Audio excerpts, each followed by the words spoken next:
Assalamualaikum warahmatullahi wabarakatuh. Innal hamdalillah nahmaduhu wa nasta'inuhu wa nastaghfiruh wa na'udzu billahi min syururi anfusina wa min sayyiati a'malina.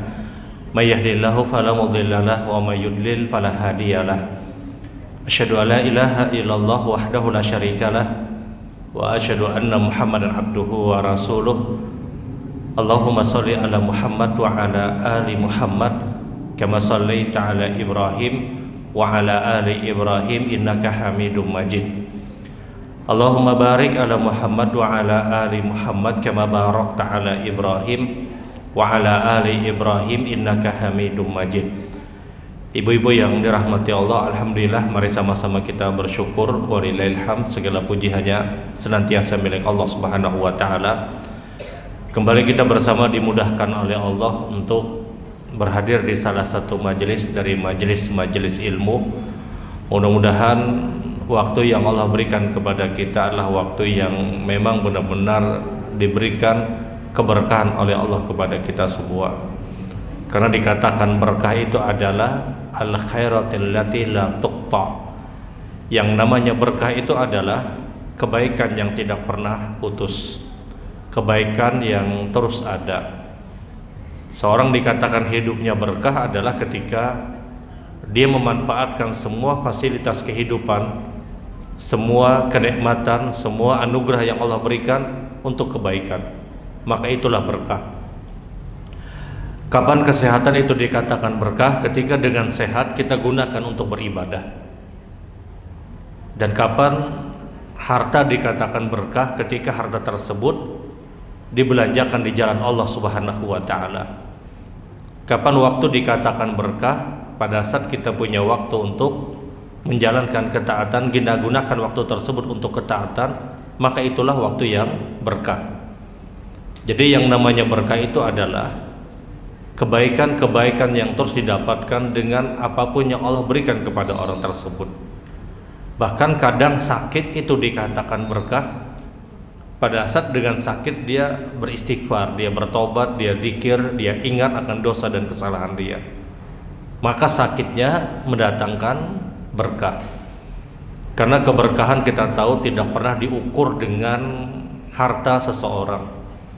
Karena kalau berkah itu diukur dengan harta, semua kita akan mungkin bersepakat Qarun itu hidupnya penuh dengan berkah. Karena Qarun itu hartanya tidak bisa orang mampu untuk menghitung, mengkalkulasi berapa harta Qarun. Saking banyaknya duit Qarun, mati di Mesir hartanya tak kebanjar. Orang dapat harta karun. Kalau kekayaan itu dikatakan berkah, maka kita akan sepakat Qarun itu hidupnya berkah. Atau kalau keberkahan itu diukur dengan kekuasaan, dengan jabatan, maka mungkin kita akan mengatakan bahwasanya Namrud itu hidupnya berkah. Karena Namrud dia jauh lebih berkuasa daripada Firaun. Namrud itu menguasai sepertiga dari hamparan muka bumi ini. Rasul sallallahu alaihi wasallam beliau pernah menyebutkan ada 4 penguasa yang ada di dunia ini, kata Nabi. 2 orang mukmin dan 2 orang kafir. 2 orang mukmin itu, kata Nabi, adalah Sulaiman alaihissalam. Yang kedua adalah Dzulqarnain. Kemudian kafir itu, kata Nabi, diantaranya adalah Namrud. Di antara penguasa dunia ini, kata Nabi, ada 4. 2 orang muslim, 2 orang mukmin, dan 2 orang kafir. Nah, 2 orang kafir itu salah satunya adalah Namrud. Yang sekungnya ulun nggak diingat. Namrud dia menguasai sepertiga dari hamparan muka bumi ini. Kalau keberkahan itu diukur dengan kekuasaan, dengan jabatan, kita akan mengatakan Namrud itu hidupnya penuh dengan berkah. Tapi keberkahan itu diukur dengan apa? Diukur dengan apakah yang dia miliki, apakah yang dia dapatkan, semua dari fasilitas yang Allah titipkan kepada dia, dia gunakan untuk kebaikan atau tidak.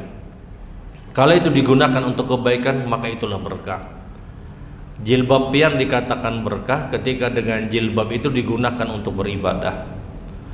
tas pian nang larang itu dikatakan berkah ketika dengan tas itu pian gunakan untuk ke masjid misalnya, ke rumah dari rumah-rumah Allah untuk membantu menjalankan ketaatan atau menjalankan ibadah. Sandal pian nang larang itu dikatakan berkah ketika dengan sandal tersebut digunakan misalnya menuju rumah dari rumah-rumah Allah Subhanahu wa ta'ala. Jadi yang namanya berkah adalah kebaikan yang dia dapatkan dengan semua fasilitas apapun yang Allah berikan. Hari ini kita mendapatkan keberkahan waktu kita gunakan untuk datang ke masjid, kesehatan kita gunakan untuk hadir di majelis ilmu, maka inilah keberkahan, kebaikan yang didapatkan dari semua apapun yang Allah berikan kepada kita. Baik ibu-ibu yang dirahmati Allah, pagi hari ini kita akan bersama dengan ibadah sujud di dalam sholat. Kita tahu banyak rukun-rukun sholat dan kita akan lebih fokus pada sujud di dalam ibadah sholat. Lalu ambil waktu mungkin sekitar 20 sampai 25 menit berkaitan dengan sujud, kemudian sisanya kita akan berdialog dari apa yang disampaikan, atau mungkin ada hal yang dianggap dirasa perlu untuk sama-sama kita perbincangkan di kesempatan pagi hari ini. Pertama kita akan bicara tentang turun sujud pada saat sholat. Bagaimana sunnahnya turun sujud pada saat sholat? Ada dua cara yang sangat masyhur ketika turun sujud pada saat kita mengerjakan sholat. Yang pertama adalah dengan lebih dulu menggunakan tangan. Ada orang sujud itu dengan mendahulukan tangan. Ada sebahagian kita atau sebahagian besar kita sujud itu dengan mendahulukan lutut dulu, baru dia tangan. Dari dua cara ini, kedua-duanya pernah dilakukan Nabi SAW. Tapi yang harus kita pahami adalah dua cara ketika turun sujud, baik mendahulukan tangan ataupun mendahulukan lutut, pada masa, pada fase, pada keadaan yang berbeda yang terjadi pada diri Nabi SAW. Di usia Nabi lebih dari 60 tahun pada saat itu, maka Nabi sujud dengan cara mendahulukan tangan. Di usia Rasul sallallahu alaihi wasallam pada usia lebih dari 60 tahun ketika itu, maka sujudnya Nabi adalah mendahulukan tangan, dan itu terus berlaku sampai wafatnya Rasul sallallahu alaihi wasallam. Sementara di bawah dari usia 60 tahun ketika itu, Nabi sujud dengan cara mendahulukan lutut. Dengan cara mendahulukan lutut. Kenapa Rasul sallallahu alaihi wasallam di usia lewat dari 60 tahun beliau mendahulukan tangan kemudian mendahulukan lutut? Karena di usia 60 tahun lebih pada saat itu Nabi sudah mulai kesulitan untuk mendahulukan lutut. Nabi sudah mulai berat, Nabi sudah mulai lemah secara fisik, mohon maaf, sehingga mau tidak mau pada saat itu Nabi mendahulukan tangan kemudian lutut. Tapi di masa sehatnya Rasul, di masa kuatnya Nabi, di masa Nabi masih dalam kondisi yang sangat prima, tangguh pada saat itu, maka sujudnya Nabi adalah mendahulukan lutut kemudian tangan. Ada dua hadis Nabi berkaitan dengan masalah ini. Yang pertama adalah hadis dari Wa'il ibn Hujr.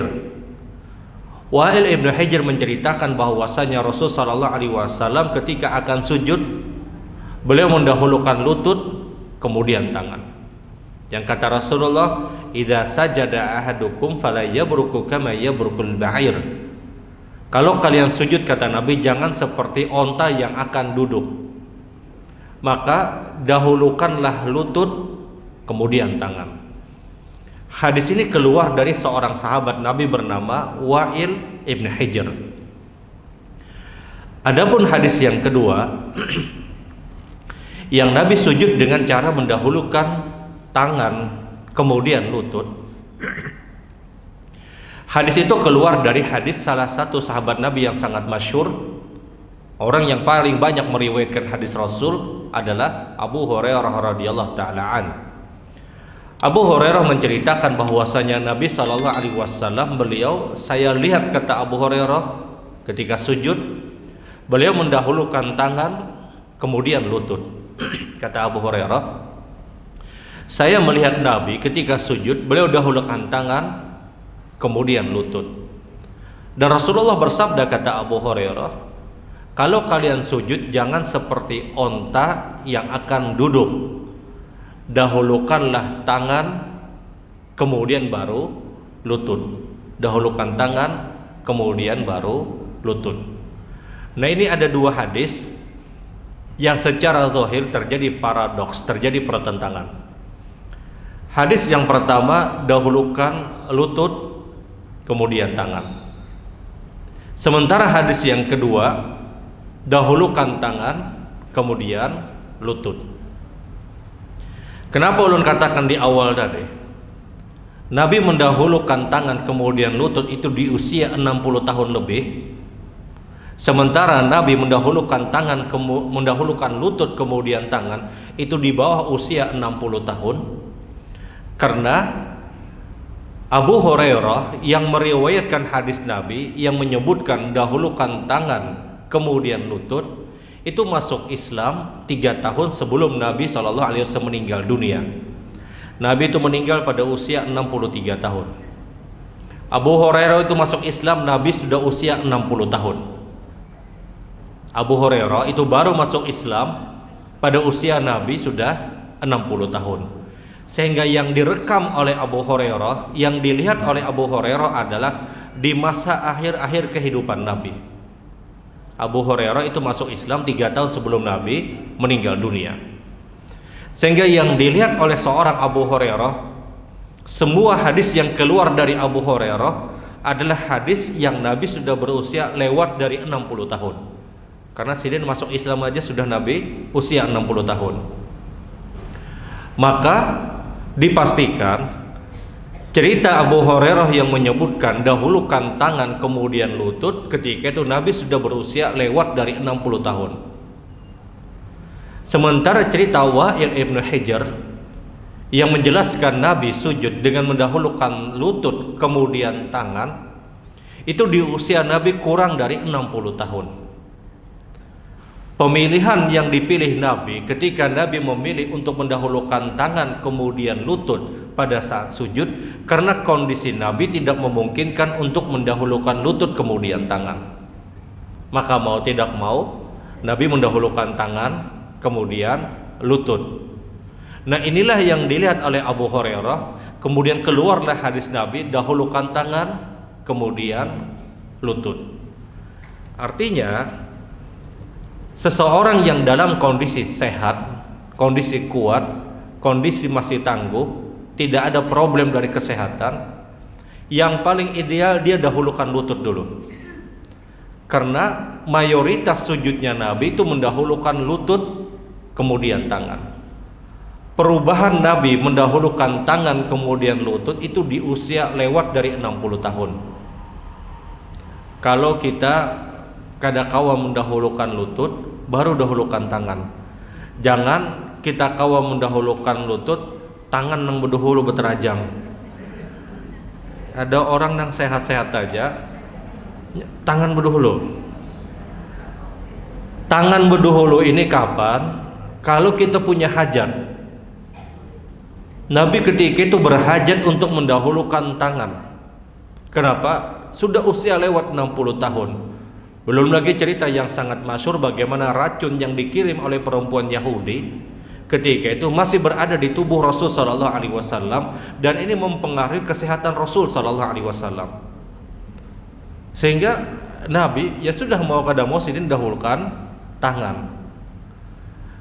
Nabian yang sudah berusia mungkin sudah cukup berumur, jangan dipaksakan juga harus mendahulukan lutut. Kalau kada kawal lutut ya sudah tangan aja. Sebahagian kita mungkin yang dapat musibah sakit, walaupun orang anum aja misalnya, mau tidak mau dia dahulukan tangannya, sudah dia dahulukan tangan. Mendahulukan tangan ketika turun sujud, ini kapan dilakukan? Ketika kita punya hajat, ketika kita punya keperluan, ketika kita dalam kondisi sakit, dalam kondisi lemah, dalam kondisi yang sulit, maka silahkan dahulukan tangan, kemudian lutut. Sebagaimana praktek Nabi mempraktekkan ini 3 tahun sebelum wafatnya Rasul Shallallahu Alaihi Wasallam. Tapi sebelum usia lewat 60 tahun, Nabi senantiasa mendahulukan lutut. Kenapa? Nabi mampu pada saat itu. Sehingga sebenarnya pemilihan yang terbaik di dalam menentukan sikap, apakah mendahulukan lutut ataupun mendahulukan tangan ketika turun sujud adalah yang pertama, dahulukan lutut. Tapi kalau kita tidak mampu, maka berlakulah dahulukan tangan baru kemudian lutut. Dahulukan tangan kemudian lutut kapan? Pada saat kita sudah tidak punya kemampuan. Sehingga sekali lagi, siapapun yang sehat-sehat aja, yang masih kuat aja, jangan sujud itu pindah berterajang. Jangan pindah nangka ini, jangan turunnya nangka ini, jangan. Orang sehat aja, kawa aja, tapi tahu-tahu dia ambil pilihan untuk mendahulukan tangan. Ini yang ulun sampaikan, bahwasanya di dalam melihat hadis Nabi itu tidak hanya sekedar zahir hadis. Lihat sababul wurud, sebab kemunculan hadis tadi, kenapa Nabi mempraktekkan seperti ini. Ternyata praktek Rasul pada saat itu adalah Nabi sudah lewat usia 60 tahun. Maka ya sudah, kalau orang tidak mampu, ya sudah dia dahulukan tangan kemudian lutut. Kita tidak mengatakan bahwasanya yang mendahulukan tangan dibandingkan lutut berarti tuha, belum tentu. Karena ada juga orang nang garing, orang nang kada nyaman, yang sulit untuk mendahulukan lutut, dia dahulukan tangan. Kita jangan terlalu seudon, oh ini 60 tahun sudah nih lewat umurnya. Boleh jadi dia mungkin sakit, boleh jadi mungkin dia sakit. Nah, orang yang tidak punya kemampuan, sulit, berat untuk mendahulukan lutut, ya sudah dia dahulukan tangan. Tapi biar bagaimanapun, yang namanya sujud, maka yang paling ideal ketika turun sujud adalah mendahulukan lutut dulu, kemudian baru tangan. Tapi kalau kita tidak mampu, maka silahkan dahulukan tangan kemudian lutut. Ini pilihan yang paling bijak. Lantas bagaimana dengan sebahagian orang yang mendahulukan tangan kemudian lutut, sementara dia punya kemampuan untuk mendahulukan lutut baru tangan? Apakah sholatnya sah? Sholatnya sah. Sholatnya tetap diganjar pahala. Tapi tidak kita katakan itu lebih afdal. Karena biar bagaimanapun yang paling afdal adalah yang paling berkesesuaian dengan apa yang dipraktekkan, diajarkan dan dianjurkan Rasul Sallallahu Alaihi Wasallam. Ini turun sujud. Kemudian pada saat kita sujud, apa perintah Nabi? Umirtu an asjuda ala sab'ati a'zam. Aku diperintahkan, kata Rasulullah, untuk sujud pada 7 anggota badan. Alal jubha wa asyara bil anf. Rasulullah menyebutkan di dahi, kemudian ditunjuk Nabi di hidung, kata Rasulullah. Ini yang pertama. 2-3-nya adalah yadain, kedua telapak tangan. Kemudian 4-5-nya adalah kedua lutut. 6-7-nya adalah jari jemari kaki-kaki kita yang ditempelkan di lantai, yang diharapkan menghadap ke arah kiblat. Ini 7 anggota badan yang diperintahkan untuk diletakkan di lantai. Yang pertama jubha, di dahi. Rasulullah berikan isyarat di hidung. Kaidahnya adalah selama kita sujud, hidung kita menempel dan ada sebagian dari dahi kita mengenai tempat sujud, sujudnya sah. Selama hidung kita menempel, kemudian sebahagian dari dahi kita mengenai tempat sujud atau lantai, maka sujud kita sah. Sebahagian kaum perempuan dia gunakan mukena, dia gunakan jilbab, kemudian menutup sebahagian dahinya, kemudian dia sujud. Selama ada sebahagian dari dahi tersebut mengenai tempat sujud dan hidungnya mengenai lantai tempat sujud, sujudnya sah. Jadi ketika kita bicara dahi, tidak harus semua dahi ini menempel, karena pasti ada yang tertutup. Pasti ada yang tertutup. Selama sebahagian dari dahi itu mengenai tempat sujud, kemudian hidung mengenai tempat sujud, maka sujudnya sah. Dan Rasul ketika itu memberikan isyarat di hidung itu yang sangat diperhatikan. Kenapa? Karena setiap hidung yang menempel ke lantai, mau tidak mau dahinya itu juga menempel. Jarang hidung menempel, dahi kada kena, itu jarang. Yang ada itu setiap dahi menempel, maka dahi itu menempel. Setiap hidung menempel, maka dahi menempel. Tapi tidak semua dahi menempel, hidung tidak menempel, itu tidak semua. Makanya Rasul sebutkan di hidung, kata Nabi. Hidung kena lantai, otomatis dahi kena lantai. Tapi kalau dahi kena lantai, hidung belum tentu kena lantai. Makanya ada orang yang sujud, dahinya aja, hidung kada kena lantai. Ini hukumnya makruh. Rasul ketika menyebutkan di hidung, kata Nabi, kalian perhatikan, ini kaidah. Selama hidung itu menempel ke lantai, maka mau kada mau dahinya itu menempel. Hidung sudah kena lantai, dahi itu menempel. Maka Rasul memberikan kaidah di hidung, kata Nabi, yang kalian perhatikan dulu. Karena ada banyak orang yang sujud, dia tempelkan dahi tapi hidung tidak menempel. Dan ini hukumnya makruh. Minimal ini mengurangi nilai pahala pada saat sholat tadi. Ada orang yang digisangnya lantai, dahi digisangnya, tapi hidung tidak menempel, maka ini hukumnya makruh. Hukumnya makruh. Jadi selama hidung kemudian sebahagian dahi itu menempel, ya sudah, sujudnya sah. Kemudian yadain, kedua telapak tangan. Kedua telapak tangan selama dia menempelkan ke lantai, walaupun tertutup jilbab, tertutup mukena misalnya di dalamnya, maka ini tidak dipermasalahkan. Yang penting dia letakkan ke lantai. Yang tidak diharapkan adalah mukena yang dia gunakan atau jilbab yang dia gunakan kemudian dia lapisi, kemudian baru dia tempelkan ke lantai. Ini yang hukumnya makruh. Paham bola? Ada orang pakai jilbab atau mukena, ketika dia sujud ternyata bagian dari jilbab atau mukena tersebut berada di luar telapak tangan, kemudian baru dia tempelkan. Anggap ini jilbab atau mukena, kemudian ini tangannya, kemudian dia tempelkan. Tangan itu diharapkan benar-benar menempel ke lantai tanpa ada penghalang. Tapi kalau hanya sekedar tertutup saja tidak masalah. Tapi bagian dalam ini jangan mengenai, diharapkan tidak mengenai jilbab atau mukena. Jilbabnya ditaruh di sini misalnya, kemudian tertutuplah telapak tangannya pada saat dia sujud. Ini yang dihukumi makruh. Tapi kalau dia langsung terkena lantai, walaupun ini tertutup bagian luarnya, maka ini tidak dipermasalahkan. Jadi pada saat pian sujud, khususnya kaum perempuan, ketika sujud kemudian ada menggunakan jilbab, selama jilbab tersebut tidak menghalangi bagian dalam dari telapak tangan, tidak menghalangi bagian dalam dari telapak tangan, kemudian dia sujud, maka ini sudah tidak dipermasalahkan. Tapi kalau bagian dalamnya ini tertutup dengan jilbab yang digunakan, maka ini tidak diharapkan.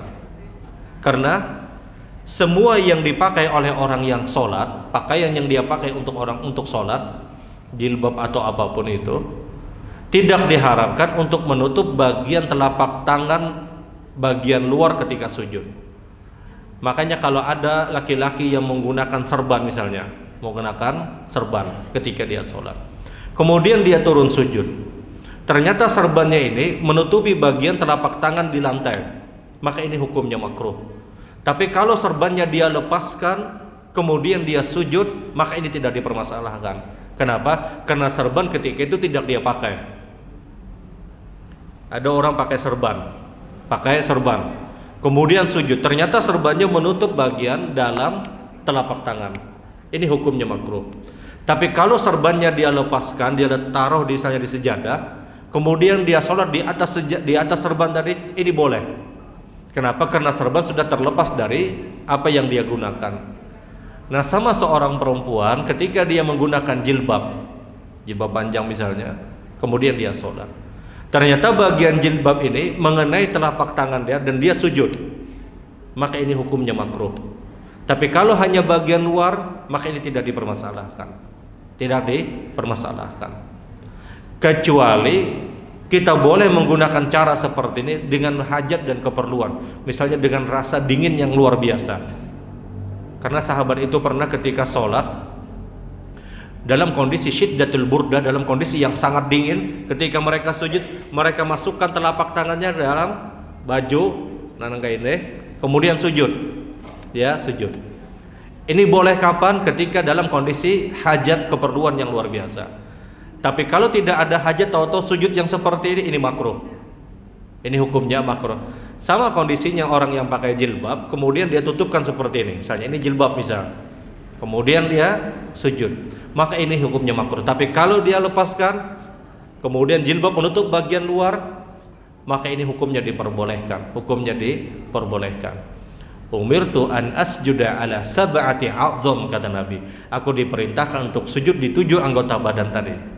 Jubha, dahi, yang diberikan, yang dinyatakan Nabi di hidung, kemudian kedua telapak tangan, kemudian rukbatain, kedua lutut, kemudian ujung dari jari jemari kaki kita pada saat kita sujud. Jari jemari kaki pada saat sujud itu tidak hanya sekedar ditempelkan, kadang sekedar hanya diandak, tapi dia tekan. Yang diharapkan jari jemari tersebut ada sebahagian dari jari jemarinya menghadap ke arah kiblat. Kita sujud, ini anggap jari kaki, bukan hanya sekedar dia tempelkan seperti ini, tapi dia tekan agar sebahagian dari jari jemarinya menghadap ke arah kiblat. Ini sujud yang pernah dicontohkan Nabi SAW.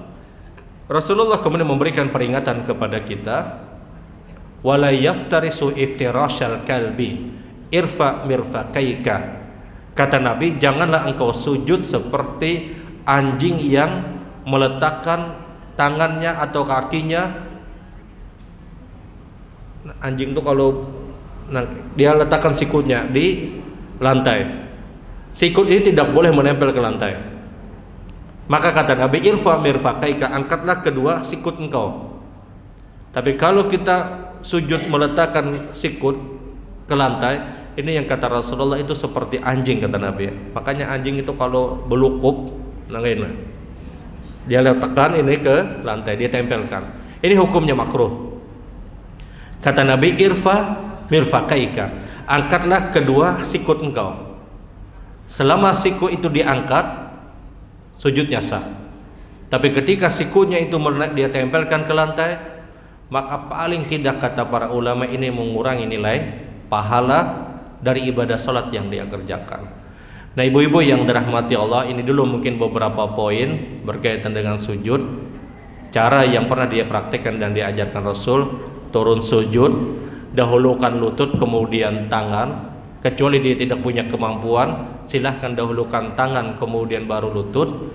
Kemudian 7 anggota badan yang diperintahkan untuk sujud tadi. Kemudian yang ketiga, kata Nabi, selama engkau mengangkat siku di dalam sujud, maka itulah sujud yang benar, dan tidak diharapkan siku itu menempel ke lantai, karena kata Rasulullah itu seperti anjing yang dia meletakkan sikunya di lantai. 3 hal ini dulu yang perlu ulun sampaikan mungkin di kesempatan pagi hari ini, karena kalau banyak-banyak, kalau pinanya nyanyuk pian, 3 aja dulu, cukup dulu. Dari sini mungkin kalau ada hal yang perlu untuk kita perbincangkan, baik dari apa yang disampaikan atau mungkin ada hal yang dianggap dirasa perlu, waktunya ulun persilahkan. Kalau ada pertanyaan silahkan. Assalamualaikum warahmatullahi wabarakatuh. Waalaikumsalam. Pak Ustadz, yang bisa tanyakan mengenai ketika umrah itu mengambil mikatnya cuma 1 kali apa 3 kali, dan ketika yang berkali-kali itu niatnya untuk diri sendiri dan untuk yang masih hidup atau yang sudah meninggal dunia, umrah niatnya kita itu berumrah. Yang kedua ketiganya itu alhamdulillah. Yang kedua mengenai ini sujud tadi Pak, bolehkah sujud itu yang menggunakan cadar ya Pak, apakah boleh? Mohon solusi dari Pak Ustadz. Assalamualaikum warahmatullahi wabarakatuh. Waalaikumsalam. Baik, ada yang lain? Assalamualaikum warahmatullahi wabarakatuh. Waalaikumsalam. Bapak, saya mau bertanya, kalau misalnya sholat yang duduk pakai kursi, terus kan itu nggak sujud kan Pak? Mohon penjelasan Bapak. Ya. Atas jawabannya, terima kasih banyak. Assalamualaikum warahmatullahi wabarakatuh. Waalaikumsalam. Ada yang lain?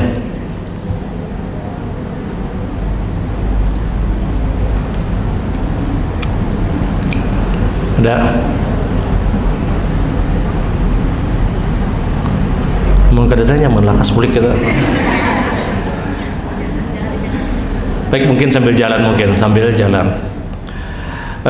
Yang pertama berkaitan dengan umroh yang mengambil mikot berulang. Kita tahu bahwasanya umroh dengan mengambil mikot berulang di satu perjalanan umroh dia, kalau mencontoh perbuatan Nabi Sallallahu Alaihi Wasallam, Nabi itu umroh dalam hidup beliau, selama hidup beliau hanya 4 kali. Di tahun ke-6, di tahun ke-7, di tahun ke-8, dan di tahun ke-10. Di tahun ke-10 itu berbarengan dengan melaksanakan ibadah haji. Tahun ke-6, 7, dan 8 yang ketika Nabi itu melaksanakan ibadah umroh, maka perjalanan yang dilakukan Rasul Sallallahu Alaihi Wasallam ketika itu yang kita tahu adalah Nabi hanya mengambil 1 kali miqat. Satu perjalanan 1 kali miqat. Lantas apakah boleh untuk mengambil miqat berulang untuk melaksanakan ibadah umroh? Nah, di sini ulama berbeda pendapat. Namun pendapat yang terbaik adalah, mohon maaf, ketika orang itu mengambil miqat melaksanakan ibadah umroh, kalau ingin meniru perbuatan Rasulullah cukup 1 kali. Cukup 1 kali. Adapun miqat berulang, sebahagian ulama itu memperbolehkan kalau diniatkan untuk orang tua yang sudah meninggal dunia. Kalau untuk orang tua yang sudah meninggal dunia. Adapun untuk diri kita sendiri, kita mengambil miqat untuk diri kita sendiri, sekali sudah mengambil miqat, kemudian tulak lagi misalnya dia pergi ke Tan'im misalnya, atau dia pergi ke Ja'ronah misalnya, kemudian dia ambil miqat untuk dirinya sendiri berulang, maka sepengetahuan ulun, mohon maaf, tidak pernah dipraktekkan Rasulullah SAW. Karena setiap satu perjalanan Rasulullah hanya mengambil 1 kali miqat untuk diri Rasul Sallallahu Alaihi Wasallam. Ulama itu hanya berbeda pendapat berkaitan dengan mengambil miqat untuk orang yang sudah meninggal. Sehingga sebagian ulama itu menyatakan bahwasanya kalau yang meninggal itu adalah orang tua kita, atau orang tua kita yang tidak mampu untuk melaksanakan ibadah umroh, maka di antara yang memperbolehkan Syekh Shalih Fauzan, ulama besar yang ada di Saudi Arabia yang sekarang masih hidup. Beliau menyebutkan bahwasanya mengambil miqat untuk orang tua yang sudah meninggal atau orang tua yang tidak mampu untuk melaksanakan ibadah umrah itu boleh, yang dia niatkan untuk orang tua. Dalilnya adalah perbuatan sahabat Nabi Sallallahu Alaihi Wasallam ketika dia bertanya kepada Rasulullah berkaitan dengan melaksanakan badal haji untuk orang tua. Ya Rasulullah, katanya orang tuaku meninggal dunia, apakah boleh aku menghajikan orang tuaku yang sudah meninggal? Kata Nabi, hajikan orang tuamu. Ketika dia berlalu melewati Rasulullah, dipanggil Nabi, apakah engkau sudah haji? Dia katakan, sudah ya Rasulullah. Dalam riwayat yang lain, engkau berhaji dulu, baru engkau menghajikan orang tuamu. Ini dalil kata para ulama, kalau orang itu ingin mengumrohkan orang tuanya, maka dialah orang yang sudah pernah melaksanakan ibadah umroh, atau dia umroh dulu di kesempatan yang pertama, kemudian dia hari-hari berikutnya dia ambil miqat, dia pergi ke Tan'im, kemudian dia masuk lagi ke Mekah untuk dia niatkan untuk orang tua. Dari inilah yang digunakan sebagian ulama yang memperbolehkan. Batasannya kata para ulama hanya dari anak untuk orang tua, karena itu yang disebutkan dalam riwayat. Adapun dari seorang cucu untuk kakeknya misalnya, atau keponakan untuk bibinya, keponakan untuk pamannya, atau saudara untuk saudarinya, atau sebaliknya, maka wallahu alam tidak disebutkan secara zahir hadis Rasulullah Shallallahu Alaihi Wasallam. Yang ada sekali lagi adalah hanya dari anak untuk orang tua, karena itu zahir hadis yang disebutkan. Nah, orang tua yang boleh untuk dihajikan atau diumrohkan adalah orang tua yang sudah meninggal dunia. Yang kedua adalah orang tua yang secara fisik dia tidak mampu. Karena ada seorang datang kepada Rasulullah, dia berkata, ya Rasulullah, fa inni abi falij. Ya Rasulullah, sesungguhnya ayahku dalam keadaan lumpuh, sehingga dia tidak mampu untuk melakukan safar, untuk melakukan perjalanan. Apakah boleh aku menghajikan orang tuaku yang lumpuh itu ya Rasulullah? Kata Nabi, hajikan orang tuamu yang lumpuh. Ini dalil kata para ulama, walaupun orang tua kita belum meninggal dunia, mohon maaf, dalam kondisi dia tidak mampu secara fisik, maka anaknya boleh untuk mengumrohkan atau menghajikan. Selama orang tuanya dia tidak mampu melaksanakan ibadah umroh, walaupun dia belum meninggal dunia, maka dia boleh untuk mengumrohkan.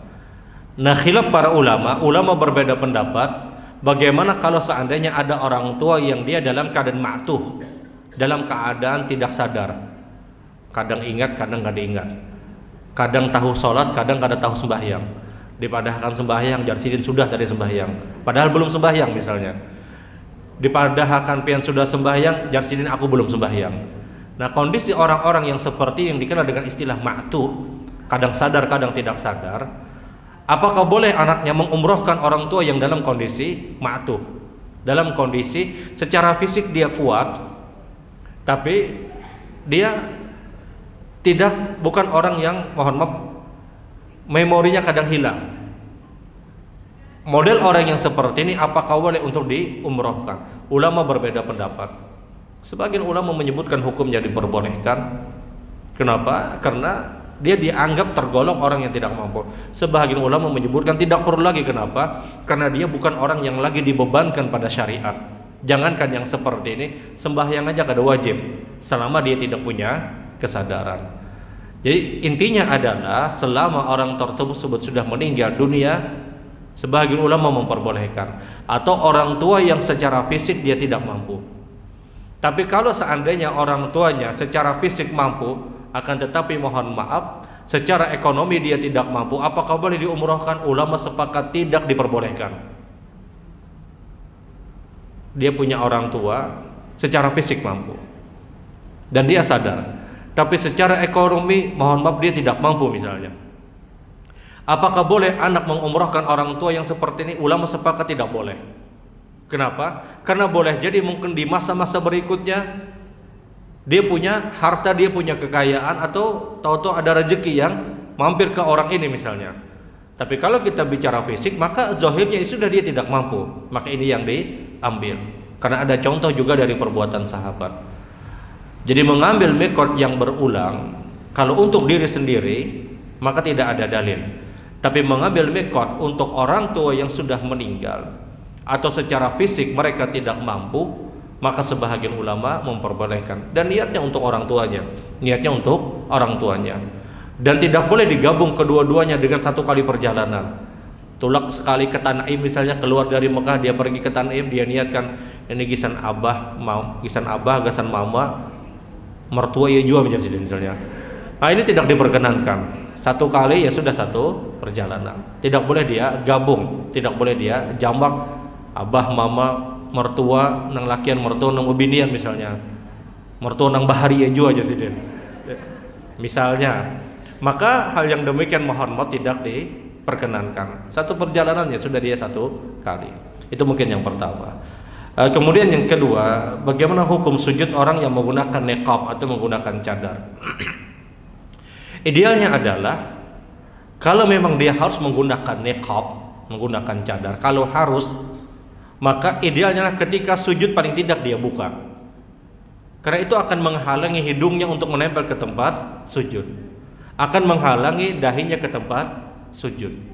Paling tidak kalau memang dalam kondisi darurat dia harus menggunakan niqab, menggunakan cadar tadi, maka paling tidak dalam kondisi sujud dia buka, paling tidak. Karena kalau tidak dia buka, maka ini hukumnya makruh. Kapan dikatakan ini dalam kondisi mau tidak mau dia harus menggunakan niqab? Kalau dia khawatir ketika dia sholat banyak laki-laki yang melihat dia. Tapi kalau hanya sekelompok perempuan saja yang sholat, maka tidak ada hajat bagi siapapun untuk menggunakan niqab, menggunakan cadar pada saat sholatnya. Semuanya grupnya bebinian berataan. Tidak ada laki-laki yang lewat di situ. Dikhususkan hanya untuk kaum perempuan. Maka apa hajat orang tersebut menggunakan cadar? Tidak ada hajat. Bukankah seorang perempuan yang menggunakan niqab, menggunakan cadar, mereka ingin menutup aurat agar tidak terlihat oleh laki-laki yang bukan mahramnya dia? Bukankah itu tujuan pokoknya? Sekarang seorang perempuan dia berada di semua kelompok kaum perempuan, semuanya bebinian, dan tidak ada laki-laki yang masuk ke tempat tersebut. Maka dalam kondisi yang demikian tidak ada hajat seorang perempuan sholat menggunakan niqab. maka kembalikan kepada hukum asal sebagaimana kata Rasul, kullaha aura ila hada wa hada. Semuanya ini aurat kata Nabi, kecuali wajah dan kedua telapak tangan. Kecuali wajah dan kedua telapak tangan. Tapi dalam kondisi laki-laki lewat misalnya ini dan yang lainnya, dan dia khawatir, ya sudah dia gunakan saja. Tapi ketika sujud dia buka. Contoh misalnya di Mekah, di Saudi misalnya, di Masjidil Haram misalnya. Di Masjidil Haram kita tahu antara laki-laki perempuan hampir tidak ada batasan, dalam artian tidak ada shutter, tidak ada pembatas. Segrup perempuan, satu grup laki-laki itu berdekatan. Kenapa? Ini dalam kondisi darurat. Beda dengan Nabawi kita tahu itu berbeda tempat sholatnya. Tapi kalau di Masjidil Haram itu campur laki-laki dan perempuan. Nah ini hajat, ini keperluan bagi orang-orang yang berkeyakinan dia menggunakan niqab, silakan sholatnya menggunakan niqab. Karena ada laki-laki yang bukan mahramnya dia, yang mungkin melihat yang dikhawatirkan mungkin lalu lalang misalnya. Tapi dalam kondisi sujud mau tidak mau dia buka. Karena sujud seorang perempuan karena dia juga melihat imuhanya. Orang sujud ya sudah dia buka ketika dia sujud. Ketika dia sudah lepas dari sujud dia tutup lagi, silahkan. Kalau memang dalam kondisi dia khawatir dilihat kaum laki-laki. Tapi kalau tidak dalam kondisi terlihat dari kaum laki-laki, maka tidak ada hajat dan tidak ada keperluan pada saat itu, maka kembali kepada hukum asal yang mana Rasulullah menyebutkan semuanya aurat kecuali wajah dan kedua telapak tangan. Wallahu a'lam. Baik, pertanyaan yang ketiga, bagaimana sholat di atas kursi, bagaimana cara sujudnya? Pertama yang harus ulun sampaikan adalah sebahagian kita yang melaksanakan sholat di atas kursi, memposisikan shaf itu harus diperhatikan. Jangan sampai shaf pada saat kita sholat di atas kursi itu menjadikan shaf kita tidak rapi, tidak rata dengan orang yang di samping. Maka bagaimana solusinya? Pertama adalah kalau seandainya kita khawatir ada orang di belakang mengenai kursi kita, maka kursi kita kedepankan, kita majukan. Kita majukan sehingga sejajar dengan orang yang di samping, bukan di belakang. Karena khawatir kalau misalnya kita belakangkan kursi karena orang yang di belakang sujud atau bangun dari sujud, maka dia majukan. Artinya dia satu shaf sejajar. Tapi kalau seandainya kita tidak khawatir tidak ada orang yang di belakang, maka posisi kursi kita adalah dilihat bagaimana posisi kita, mana yang paling lama, apakah yang paling lama itu duduknya kita atau berdirinya kita. Karena ada orang di atas kursi dia mampu berdiri, kemudian di kondisi tertentu dia baru duduk. Kalau dia lebih lama duduk dibandingkan berdirinya dia, maka posisi kursi itu harus sejajar dengan orang yang di samping. Tapi kalau seandainya posisi dia sedikit duduk dibandingkan berdirinya dia hanya sedikit saja waktunya untuk mengambil duduk, maka posisi dia, kursinya dia mundurkan sehingga dia berdiri sejajar dengan orang yang di samping. Paham bola? Anggap ini soft, kemudian anggap ini kursi. Kalau seandainya ada orang yang di belakang, maka mau tidak mau ini kursi dia sejajarkan dengan soft. Karena kalau dia kebelakangkan itu terkena orang yang di belakang. Tapi kalau seandainya tidak ada orang yang di belakang, dia berada di soft yang terakhir misalnya, maka posisi kursi ini dilihat kondisinya. Kalau seandainya dia lebih banyak untuk berada di kursi, maka mau tidak mau kursi dia majukan agar sejajar dengan orang yang di samping. Tapi kalau seandainya posisinya adalah lebih banyak tidak di kursi, dia lebih banyak tidak di kursi, hanya beberapa gerakan saja di kursi, maka kursi dia mundurkan dan dia sejajar dengan orang yang di samping. Ini kapan? Kalau dalam kondisi yang di belakang tidak ada orang. Tapi kalau ada orang di belakang, maka dalam kondisi apapun itu kursi dia majukan agar tidak mengenai orang yang sujud di belakang. Nah sekarang bagaimana cara sujudnya pada saat orang itu berada di atas kursi? Kalau dia tidak punya kemampuan untuk turun ke lantai, maka posisi sujudnya itu harus lebih rendah daripada posisi rukuknya dia. Anggap kepala ini ruku nangka ini, sujud turun lagi. Kalau dia tidak mampu untuk turun ke lantai, maka posisi turunnya kepala dia itu harus lebih rendah daripada posisi turunnya ketika dia ruku. Jangan sama. Ruku anggap sedikit, sujud lebih turun lagi. Kalau dia tidak mampu untuk berada di lantai, kalau tidak mampu turun ke lantai. Jadi sujud sekali lagi, ya sudah, ini darurat dalam kondisi yang seperti ini, ya sudah dia agak turun sedikit. Dia agak turun sedikit, posisi kepala dia harus lebih rendah daripada posisi kepala pada saat dia ruku. Ini orang yang sujud di atas kursi, wallahu alam. Baik ibu-ibu yang dirahmati Allah, ada pertanyaan yang lain? Ya silakan. Di belakang. Di belakang.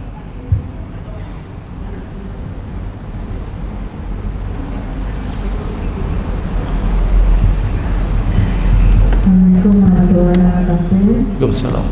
Ustaz mau bertanya untuk posisi sujud kita pada saat menekan jari-jari kaki itu menempelkannya dan menghadap kiblat, apakah kaki kiri dan kanan kita posisinya tidak menempel, terbuka atau bagaimana? Terima kasih Ustaz. Ya baik. Ada yang lain?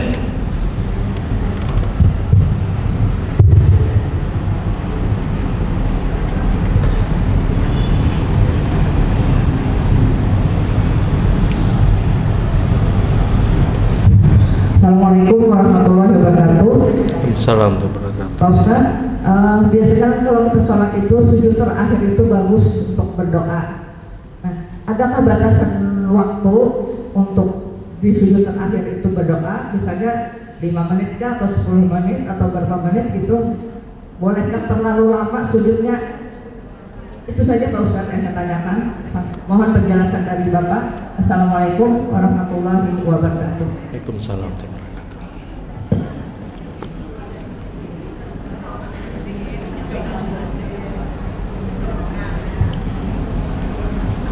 Assalamualaikum warahmatullahi wabarakatuh. Waalaikumsalam. Itu Pak, tentang surah Al-Kahfi. Hadis riwayat An-Nasai, keutamaan membaca surah Al-Kahfi itu kan katanya akan disinari oleh cahaya di antara 2 Jumat. Bisa lah Pak, itu minta penjelasannya tentang cahaya yang dimaksud. Ya. Ya, baik. Kita jawab dulu mungkinlah. Berkaitan dengan posisi kaki pada saat kita sujud, yang pertama sekali lagi hendaknya jari jemari itu menghadap ke arah kiblat semampu kita, meskipun mungkin tidak semua. Paling tidak ada sebahagian dari jari jemari kita yang kita tempelkan di lantai, kemudian kita tekankan dan penekanan tersebut menghadap ke arah kiblat. Apakah kaki kita itu kita rapatkan, kita tempelkan, atau kita buka seperti biasa? Anggap ini kaki, apakah didekatkan atau dia buka seperti biasa? Di sini ada 2 riwayat yang disebutkan. Yang pertama adalah riwayat Imam Baihaqi dan juga riwayat Imam Tabrani. Yang cerita Aisyah radhiyallahu taala menyebutkan, faqatu Nabi sallallahu alaihi wasallam lailah. Satu malam kata Aisyah, saya kehilangan Rasul sallallahu alaihi wasallam. Saya raba di mana Nabi sallallahu alaihi wasallam. Ternyata saya tidak mendapatkan Rasulullah, kata Aisyah. Dan ketika saya terus mencari, kata Aisyah, saya mendapatkan Nabi sedang dalam kondisi sujud. Dan ketika itu posisi kaki Nabi sallallahu alaihi wasallam, kedua tumit Nabi itu ditempelkan satu dengan yang lainnya. Ditempelkan. Hadis ini diriwayatkan oleh Imam Baihaqi dan juga diriwayatkan oleh Imam Tabrani. Dalam riwayat yang lain yang dikeluarkan oleh Imam Muslim, Aisyah radhiyallahu taala menceritakan, saya kehilangan Nabi sallallahu alaihi wasallam. Kemudian saya raba di mana Rasulullah, dan ketika itu kata Aisyah, fawajadtu rasan aqibai wa wada'u yadai. Ketika itu kata Aisyah, saya mendapatkan kedua tumit Nabi dan saya meletakkan telapak tangan saya di atas kedua tumit Rasul sallallahu alaihi wasallam. Hadis diriwayatkan oleh Imam Muslim. Dari 2 hadis ini, hadis yang pertama yang menceritakan bahwasanya kedua tumit Nabi itu ditempelkan, anggap ini tumit ditempelkan, mayoritas ulama menyebutkan hadis ini lemah, yang menempelkan kedua tumit. Tapi kalau hanya sekedar mendekatkan saja, ini asalnya kaki, kemudian dia dekatkan, tapi tidak dia tempelkan, maka ini hadis sahih diriwayatkan oleh Imam Muslim. Jadi ada perbedaan, yang pertama itu ditempelkan, ini hadisnya lemah. Tapi kalau hanya sekedar didekatkan, maka ini sahih diriwayatkan oleh Imam Muslim. Sehingga kalau ingin mengambil sunnah ini, maka tidak diharapkan untuk menempelkan kedua tumit, jangan disentuhkan, jangan bersentuhan. Dia dekatkan saja, tidak perlu untuk dia bersentuhan. Karena yang bersentuhan ini hadisnya lemah. Tapi kalau dia dekatkan, maka ini hadis keluar dari riwayat Imam Muslim. Sehingga posisi kaki pada saat sujud, kalau ingin mengambil pilihan untuk mendekatkan, silahkan pada riwayat Imam Muslim. Tapi hati-hati jangan sampai menempelkan. Karena kalau menempelkan, ini justru riwayat adalah riwayat yang dhaif, riwayat yang lemah. Jadi kalau pian misalnya hendak memarakakan, silahkan, ini sahih riwayat Imam Muslim. Tapi kalau ditempelkan, didekatkan dan ditempelkan, maka ini hadis diriwayatkan oleh Imam Baihaqi dan Tabrani, dan itu dikatakan hadis yang dhaif. Jadi kalau ingin mengambil sunnah tadi, paling tidak hanya didekatkan saja, tidak ditempelkan. Itu mungkin yang pertama. Kemudian yang kedua, apakah ada batasan waktu pada saat kita berdoa ketika pada saat sujud? Yang pertama yang harus kita pahami, doa pada saat sujud itu tidak hanya di sujud terakhir. Di setiap sujud dalam sholat kita, itu doa kita mustajab. Nabi tidak pernah mengkhususkan harus di sujud terakhir. Nabi menyebutkan aqrabul abdi li rabbi inda sajid. Sedekat-dekat hamba dengan Rabbnya adalah ketika dia sujud, maka perbanyaklah dia berdoa, kata Nabi. Nabi tidak pernah khususkan sujud itu hanya, doa itu hanya di sujud terakhir, tidak. Pian di sujud yang pertama, sujud yang kedua, silahkan. Sujud ketiga, sujud keempat, silahkan. Selama orang itu berada dalam keadaan sujud, maka dianjurkan untuk berdoa. Walaupun yang terbaik adalah doanya itu cukup dalam hati. Setelah kita membaca zikir sujud, maka silahkan berdoa. Dan tidak harus pada sujud yang terakhir. Tidak harus pada sujud yang terakhir. Dan berapa durasi waktunya? Kalau kita sholat berjamaah, maka batasannya adalah pada saat imam bangun dari sujud, selesai tidak selesai doa kita, kita bangun dari sujud kita. Tapi kalau kita sholatnya sendiri, tahiyatul masjid misalnya sholat sendiri, atau sholat sunnah yang lain, maka terserah kita. Hendak 10 menit kan misalnya, silahkan. Hendak 15 menit bangun-bangun pusing misalnya, silahkan. Kalau kita sholatnya sendiri, maka tidak ada batasan. Sehabis-habis doa silahkan. Terserah dia mau doa apa aja, terserah. Kalau sholatnya sendiri. Tapi kalau sholatnya berjamaah, maka mau tidak mau, innama ju'ilal imamu liyutamma bih, dijadikan imam itu untuk diikuti, kata Rasul sallallahu alaihi wasallam. Kita jangan kalau seandainya pada saat kita sujud kemudian kita berdoa, imam bangun dari sujudnya, kita memperlama doa kita, ini hukumnya makruh. Kenapa? Karena mengikuti imam itu hukumnya wajib, berdoa pada saat sujud itu hukumnya sunnah. Bertemu hukum wajib dengan hukum sunnah pada satu waktu yang sama, maka jelas kita mendahulukan perkara wajib dibandingkan perkara sunnah. Tapi kalau sholat sendiri silahkan, hendak lawas silahkan, hendak kayak apa aja terserah, hendak dikira orang siup kah, ada apa-apa juga. Artinya dia semampu dia, selama-lamanya ya silahkan kalau sholatnya sendiri. Dan tidak ada durasi, tidak ada waktu yang ditetapkan harus sekian menit, tidak. Selama dia punya hajat silahkan. Baik, pertanyaan yang terakhir adalah bacaan surat Al-Kahfi. Siapa yang membaca surat Al-Kahfi, maka nawarallahu ma bainal jum'atain, maka Allah akan memberikan cahaya di 2 Jumatnya. Dalam riwayat yang lain 2 Jumat dan 3 hari setelahnya. Ini salah satu keutamaan bacaan surat Al-Kahfi. Maksud diberikan cahaya di 2 Jumat itu adalah dia dimudahkan untuk beribadah. Dia dimudahkan untuk beribadah di 2 Jumat berikutnya. Dia senantiasa diberikan taufik dan hidayah oleh Allah. Dia dilapangkan urusannya di 2 Jumat tersebut. Ini salah satu keutamaan bacaan surat Al-Kahfi. Ada 3 model bacaan surat Al-Kahfi yang masing-masing punya keutamaan yang berbeda. Yang pertama adalah man qara'a asyra ayati min surat Al-Kahfi amina lahu minad dajjal. Siapapun, kata Nabi, yang membaca 10 ayat dari surat Al-Kahfi, Allah jaga dia dari fitnah Dajjal. Dia hanya ambil 10 ayat saja. maka ini dah terbebas dari Dajjal. Kelompok hadis yang kedua, siapa yang membaca surat Al-Kahfi, maka Allah akan berikan cahaya baginya di 2 Jumat berikutnya. Dalam riwayat yang lain, di Jumat berikutnya dan 3 hari setelahnya. Maksud diberikan cahaya adalah dimudahkan urusannya, dimudahkan, Allah akan mudahkan dia untuk beribadah dan melakukan kebaikan. Senantiasa dia diberikan cahaya yang seakan-akan dia terus mudah untuk melakukan kebaikan dan ketaatan. Keutamaan ini didapatkan kapan? Kalau orang itu menuntaskan bacaan surat Al-Kahfi 110 ayat. Kelompok hadis yang ketiga, Rasulullah bersabda, barang siapa yang membaca surat Al-Kahfi di malam Jumat, maka Allah akan memberikan cahaya dari tempat tinggalnya ila Baitil Atiq, sampai ke Ka'bah, sampai ke Mekah.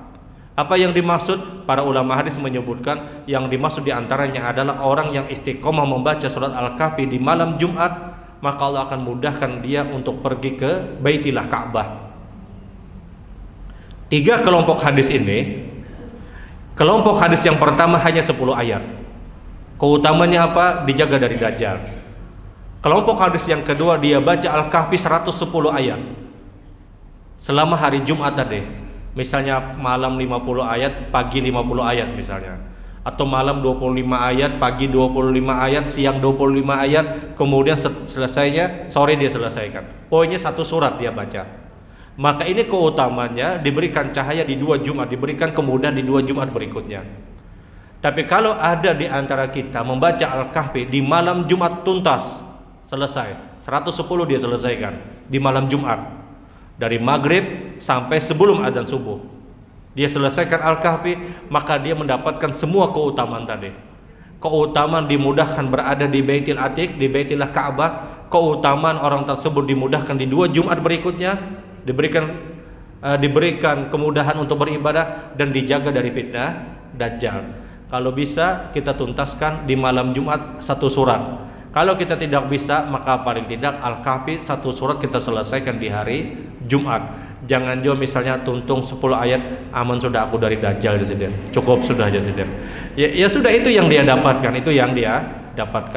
Ini yang dibagi oleh para ulama. Kenapa ada hadis-hadis yang menyebutkan malam Jumat, hari Jumat, dan 10 ayat pada surat Al-Kahfi. Baik ibu-ibu yang dirahmati Allah, kira kita sudah jam 10. Belum akhiri dengan doa kafaratul majlis. Subhanakallahumma bihamdik, asyhadu an la ilaha illa anta, astaghfiruka wa atubu ilaik. Assalamualaikum warahmatullahi wabarakatuh.